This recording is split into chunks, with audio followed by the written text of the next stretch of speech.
Vamos então agora ver como definir o módulo de um número. Sendo o x um número real, define-se o módulo deste número x e denotado x entre duas barras, a seguinte relação.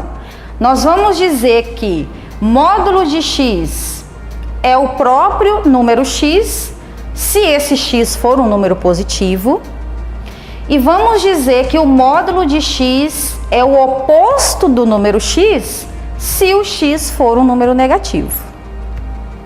Então isso fica subentendido que o módulo sempre me dá como resultado um número positivo.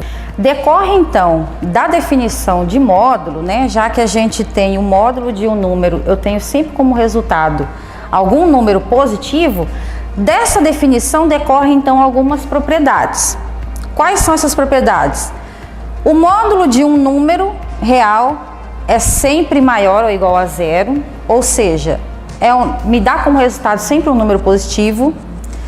Para esse módulo ser zero, se e somente se o elemento real for o elemento nulo do conjunto dos reais, ou seja, se for o zero. O produto de dois módulos de números reais é o módulo do produto desses números reais. O quadrado de um módulo é o mesmo que o quadrado de um elemento que está nesse módulo.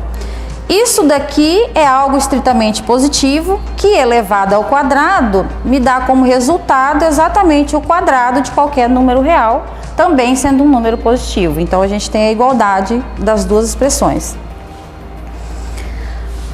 O módulo da soma de dois números reais é sempre menor ou igual que a soma do módulo desses números reais. Além disso, o módulo da diferença de quaisquer dois números reais é sempre maior ou igual que a diferença dos módulos desses números reais. E as duas últimas propriedades, que são bastante utilizadas, principalmente nas questões gráficas, que a gente vai ver posteriormente, que sendo x um número real e A um número positivo, então o módulo de x ser menor ou igual que esse A, indica que x está entre o oposto de A e A. Por outro lado, sendo A um número positivo e módulo de um número real qualquer ser maior ou igual que esse A, nós temos duas situações. Ou o x é menor ou igual que o oposto do A, ou ele é maior que o A.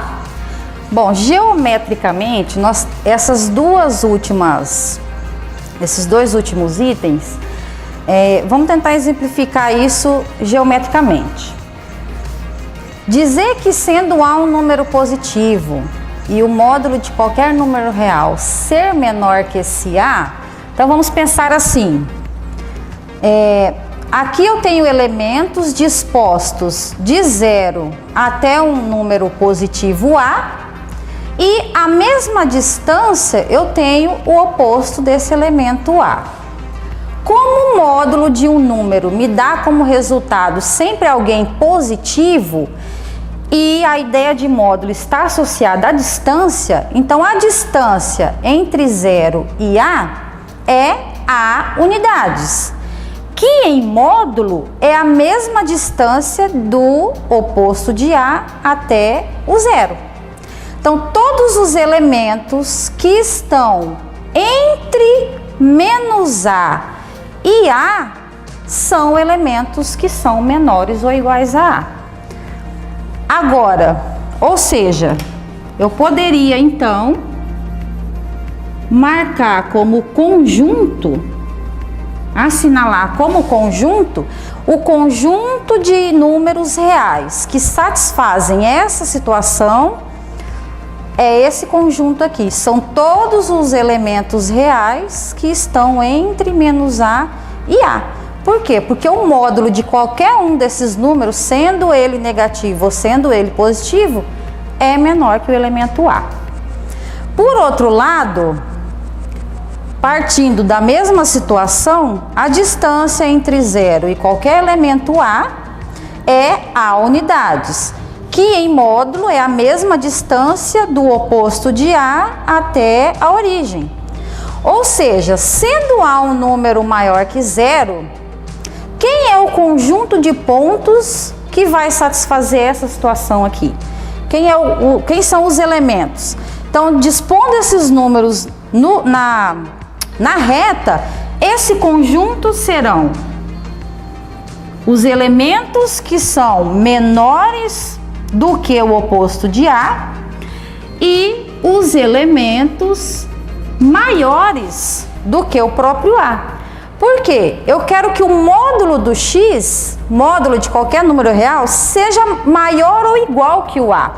Bom, como o módulo sempre me dá como resultado um número positivo, qualquer número que eu pegar anterior ao menos A, em módulo ele vai ser maior que o A.